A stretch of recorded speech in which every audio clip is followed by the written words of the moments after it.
Hello dear viewers, and welcome to another Balladorf video. Today we'll be talking about the game Halo Combat Evolved Anniversary Edition. I will mostly be referring to the game simply as Halo from here on out. If I could quickly request that you, dear viewers, if you like my content and haven't yet done so, could you please subscribe to the channel? I will be most grateful. Halo is a first-person shooter game developed by Bungie and published by Microsoft Game Studios. It was released exclusively for the original Xbox in 2001 and was later ported to PC and Mac in 2003. You see, Halo has a wonderful start menu. You can click the various campaigns should you wish to play the campaign. You can multiply in the multiplayer. You can get creative, look for a firefight, check the options and career, maybe click the extras should you fancy, and lastly, quit to desktop. The version of Halo I'm talking about today is that which was released as part of the Master Chief Collection for Windows PC. The Master Chief Collection is a suite of games covering all the Halo titles from Halo 1 to Halo 4, plus Halo Reach and Halo ODST, 6 games in total, diddly-dee. Of all the Halo games to do a video about, I thought the original game would be the most interesting for now. Back to where it all began, as it were, for where should an old dwarf start if not from the beginning? And the beginning is a very delicate time. Know then that it is the year 10191. Halo, we're talking of Halo. Yes. Of the 6 games in the compilation, 5 were developed by the Halo's original creators, being Bungie. The last game of the bundle was Halo 4, which was developed by 343 Studios. When Bungie sought to become an independent company from Microsoft, Microsoft retained the rights to the Halo series and had created the aforementioned 343 Studios to carry on with the series.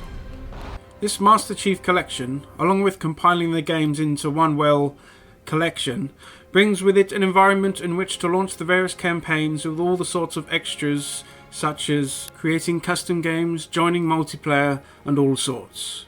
This makes for a good clean experience where you can access any of the games featured from one central location, along with all the additional features contained within. It is essentially a hub for many things Halo.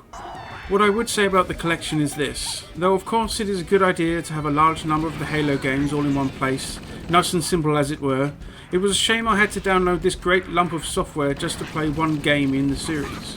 For to play just Halo Combat Evolved, I needed to download over 130 gig loads of data. A 20-year-old game shouldn't be demanding so much from a hard drive. In the end, I installed onto a standard hard drive instead of a solid-state drive, which means the loading times were quite long. Though perhaps I'm being a little unfair here, because the remake HDified version of Halo comes with it, which I imagine at a minimum doubles the size of the original game storage footprint. But still, I'm not a fan of having to install so much bloat when all I wished to play was the first game. It's not that bad. Well, maybe it isn't. Blah, blah, blah.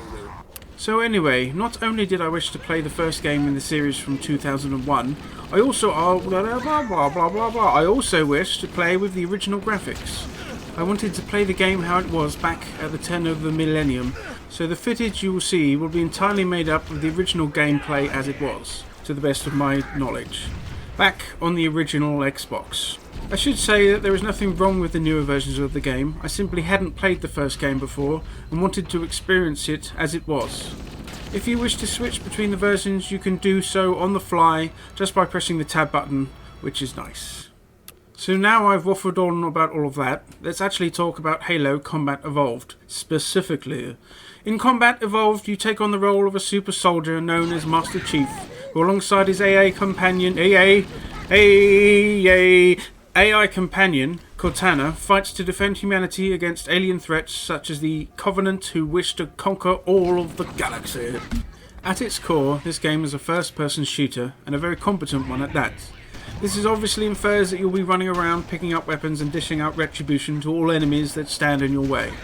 Over the course of the game's events, this is exactly what happens. You start off with the venerable assault rifle and pistol, firing conventional bullets, but as you progress through the levels you will come across further human-created weaponry such as a sniper rifle and rocket launcher. These traditional kinetic weapons firing physical rounds are good at dealing with enemies once their shields are down, though of course the rocket launcher can just blow anything up and the sniper rifle is great for long range. Opposed to the humans' firearms are the Covenant's energy weapons. These weapons are great for breaking shields, but seemingly not as powerful to bring down a foe once said shield is down. It is fun to mix and match different weapons, for the Master Chief can only equip 2 at once. Sometimes you will become overrun with weapon choices, allowing you to pick and choose what you want to use, while other times you will take whatever weapon you can get your hands on. The Master Chief can also equip grenades, up to 4 of each type of grenade. For the humans have what you might assume as a more conventional variety that you lob and can bounce off walls and such, finally coming to a rest whenever it may. There is also the Covenant grenades, which are energy based. These are interesting because they are sticky, that is, they will stick to whichever surface they first come into contact with, allowing us to come up with some creative uses such as sticking them to a poor unsuspecting enemy or to a surface where the baddies were about to travel through. The weapon variety is great, allowing the player freedom to play with whatever they like, with only a few times you are forced to use specific weaponry. It is a shame that you can only ever equip 2 at a time, but that's all part of the fun. Combat in Halo is fluid and fun. You can easily die doing something daft like grenading yourself or being run over by a vehicle, so you must be careful when approaching every battle with the baddies. Enemies will seek cover against fire or seemingly hide behind corners, forcing you to follow them. They also make use of what weaponry they have, lobbing sticky grenades at you that become stuck on you and make you go boom. The main bad guys, the Covenant, will have several units which you will come across. Firstly is the small grunts which run around all scared and shoot at you when they can. These are quite easy to dispatch. There are also the Jackals, which are a taller alien that carries an energy shield and weapon.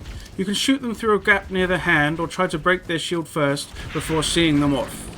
Then there are the Elites, which are larger aliens with their own shields. This can be a conniving foe, both hiding from you and avoiding fire while able to dish out some decent punishment. Lastly are the Hunters, which are large, heavily armoured brutes that you must shoot at key points to bring down, or a prodigious use of explosives. There are also vehicles of which both you and the Covenant can enter and pilot. There is the humans' classic vehicle, the Warthog, which is essentially a buggy with a chain gun in its rear, and a large tracked tank which you gain for a level and is great fun to blow stuff up with. The Covenant have smaller little hoverbike things called Ghosts that fire lasers, a tank-type vehicle that fires a mortar-type energy projectile in an arc, along with a single-person flyer that features an energy missile and lasers of its own. Later on in the game, you will come across a new enemy, the Flood. This is a parasitic organism that infects both human and Covenant alike, and turns people into mindless zombie-type creatures. As the name might suggest, when encountering this enemy, you will usually have waves of them coming at you. From little weird things that come at you in swarms, to a larger humanoid zombies that jump at you or mindlessly shoot at you with ranged weaponry. The addition of the Flood adds an additional layer to the combat. I found that the shotgun was the most useful against their humanoid types, with the assault rifle mopping up the swarms quite nicely. There are no boss-type creatures that you will come across, but in their stead is positions of troops featuring different types of enemies, vehicles and guns positions. These can be quite difficult and you can easily find yourself outgunned quickly. The Floods take a different approach in difficulty. They just rush at you with as many organisms as they can, hoping to simply overwhelm you with a large zerg of baddies. All of this certainly keeps you on your toes. I played the game on a slightly harder difficulty than normal, which I felt suited me fine. There were some challenging parts of the campaign, but things never really felt completely hopeless. The controls are good, with the standard use of mouse and keyboard for FPS working well. Switching and reloading weapons is simple, and melee and lobbing grenades are simple to do as well. Control of the Master Chief is solid, though there is 1 or 2 sections with some very minor platforming that I messed up a bit, but that is probably just me being bad. I like this game a lot. Halo Combat Evolved is a very good first-person shooter, in a unique kind of science fiction universe where you're combating aliens and other weird things, which is fun and feels a lot different to your standard military shooter. And I guess perhaps that's what they were aiming for. I would recommend this to FPS enjoyers and anyone that has played the other games in the Halo series, but haven't played this one, like me. You get used to the old graphics quite quickly, and I barely thought about it as gameplay is so much fun. If it is an issue though, you can switch to the HD remake graphics with a very simple press of a button whenever you like. This is a classic game that stands the test of time, and I would recommend it to the fullest. And there we go, another week, another video from this here dwarf. I humbly request once more, should you like the content, please feel free to like, comment, subscribe and share this with your friends. And now I once again pull close the doors to this dwarven hold, and I shall see you next time.